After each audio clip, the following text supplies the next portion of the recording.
وبرکاتہ۔ وعلیکم السلام ورحمۃ اللہ وبرکاتہ۔ نحمدہ ونصلی علی رسولہ الکریم، اما بعد، فاعوذ باللہ من الشیطان الرجیم، بسم اللہ الرحمن الرحیم۔ رب اشرح لی صدری ویسر لی امری واحلل عقدۃ من لسانی یفقہوا قولی۔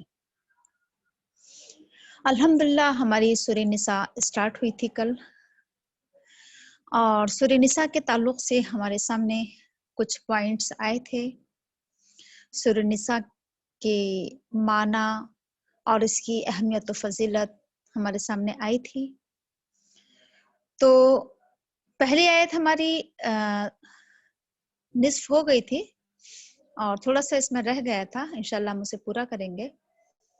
تو بات آپ کے سامنے یہ چل رہی تھی کہ اللہ تعالیٰ نے عورتوں کے نام سے ایک سورہ نازل کی، جس سے ہمارے سامنے یہ بات آئی تھی کہ اسلام نے عورت کو بہت ہی عزت دی ہے۔ اسلام کی نظر میں عورت کا مقام اور منصب اور مرتبہ بہت بلند ہے۔ اسلام نے عورتوں کے حق میں آواز بلند کی ہے، اور عورتوں کے تعلق سے بہت ساری احادیث بھی ہمارے سامنے آئی تھیں کہ دنیا ایک سامان ہے اور بہترین سامان نیک عورت ہے۔ اس طرح کی بہت ساری حدیث ہمارے سامنے آئی تھی۔ بیٹی کے پیدائش پر فرشتوں کا آنا، مبارکباد دینا، بچوں کی تعلیم و تربیت پر، خصوصی طور پر بیٹیوں کی تعلیم و تربیت پر اللہ کے رسول کی جنت میں معیت کا خوشخبری سنائی گئی تھی۔ تو اس طرح کے بہت سارے پوائنٹ ہمارے سامنے آئے تھے۔ تو یہ بات ہمارے سامنے آئی تھی کہ اسلام کے آنے سے پہلے عورت کی کنڈیشن انتہائی خراب تھی، انتہائی اس کو ذلیل الخوار سمجھا جاتا تھا، انتہائی بدترین سلوک اس کے ساتھ کیا جاتا تھا۔ تو یہ بات ہمارے سامنے آئی کہ اسلام نے آ کر کیا کیا، عورت کو ذلت سے نکالا اور اسے عزت کے مقام تک پہنچایا۔ تو چونکہ میں نے کہا تھا کہ یہ چونکہ سورہ نساء ہے یہ، اور نساء کی میننگ چونکہ خواتین ہوتا ہے، تو ہم سب چونکہ خواتین اس کلاس سے جڑی ہوئی ہیں، تو لہٰذا ہم سب بہت ہی غور و فکر کے ساتھ اس سورہ کو سمجھیں گے، اور بہت ہی خوشی اور فکر کے ساتھ بھی اس سورہ کو انشاءاللہ پڑھنے کی کوشش کریں گے، اور اپنے لیے ہم خصوصی طور پر اس میں سے نصیحت کے پہلو انشاءاللہ ڈھونڈنا ہے ہمیں، اور ہم سب کو اپنی زندگی میں ایک بدلاؤ لے کر آنا ہے، ایک تبدیلی اپنے اندر پیدا کرنا ہے انشاءاللہ۔ ہمیں اس سورہ کو سیکھنا ہے اور کیا کرنا ہے، سکھانا ہے، خصوصی طور پر عورتوں کے بیچ میں۔ میں نے کہا تھا کہ یہ سورت جو ہے یہ اگر دیکھا جائے تو معاشرت یعنی سوسائٹی، معاشرہ، خاندان، اس پر اس میں زیادہ زور دیا گیا ہے۔ تو اپنے خاندان کو مضبوط بنانے کے لیے ہمیں کیا کرنا ہوگا، اس سورہ کا بہت ہی گہرائی کے ساتھ مطالعہ کرنا ہوگا انشاءاللہ۔ تو بہرحال کچھ پوائنٹ ہمارے سامنے یہ آئے تھے کہ سب سے پہلے اس میں تمام انسانوں کو مخاطب کیا گیا، جس سے یہ بات سامنے آئی تھی کہ یہ جو معاشرت ہوتی ہے نا، یہ جو خاندان جو ہوتا ہے، صرف مسلم ہی کو اس کی ضرورت نہیں، بلکہ اگر دیکھا جائے تو دنیا کے تمام انسانوں کو اس بات کی ضرورت ہے کہ ان کا خاندان مضبوط ہو۔ ٹھیک ہے، اور میں نے یہ بات بھی رکھی تھی کہ ہماری کوشش یہ ہونا چاہیے کہ ہم لوگوں کے سامنے بیان کریں اس چیز کو، مسلم اور غیر مسلم تمام لوگوں کے سامنے ہمیں یہ چیز لے کر آنا ہے کہ خاندان جو ٹوٹ پھوٹ کا شکار ہے، تو اسے مضبوط بنانے کے لیے اسلام کی تعلیمات کو ہمیں ان کے سامنے لانا ہوگا۔ ٹھیک ہے، اس لیے ہمیں تمام انسانوں کے سامنے یہ پوائنٹ رکھنا ہے، یعنی صرف مسلمانوں کے بیچ میں صرف ہمیں یہ نہ بتائیں کہ خاندان کیسے مضبوط بنے، بلکہ ہمیں کیا کرنا ہوگا، تمام انسانوں کے سامنے رکھنا ہوگا، کیونکہ وہ لوگ ہم سے زیادہ پریشان ہیں خاندان کے تعلق سے۔ میں نے کہا تھا نا کہ اسلام میں تو پھر بھی کیا ہے، اگر دیکھا جائے اسلام میں الحمدللہ کیا ہے کہ نسب کی حفاظت پر بہت زور دیا گیا ہے، یعنی خاندان اور یہ خاندان کی محبت اگر دیکھا جائے تو یہ اسلام کی بہت عظیم نعمت ہے ہم سب کے اوپر، ہے نا۔ ورنہ دوسرے ریلیجن، دوسرے مذاہب اور ادیان میں اگر دیکھا جائے، یا دوسرے کلچر میں اگر دیکھا جائے، دوسرے تہذیبوں میں اگر دیکھا جائے، دوسرے قوموں میں اگر دیکھا جائے، تو وہاں پر جیسے میں نے کہا تھا کہ خاندان ہی نہیں پائے جاتے ہیں، ماں باپ ہی نہیں ہوتے ہیں گھر میں، بچے ہی نہیں ہوتے ہیں، اور کیا ہوتے ہیں، یہ سب رشتے تو بہت دور کے رہے، یہ پھوپھو اور چاچا اور خالہ اور ماموں اور دادی نانی، یہ سب رشتے تو بہت دور کی بات ہے۔ تو یہ خاندان جو ہمیں ملے ہوئے ہیں، یہ رشتے جو ہمیں ملے ہیں، یہ محبتیں جو ہمیں ملی، اس پر اللہ تعالیٰ کا ہمیں شکر ادا کرنا چاہیے۔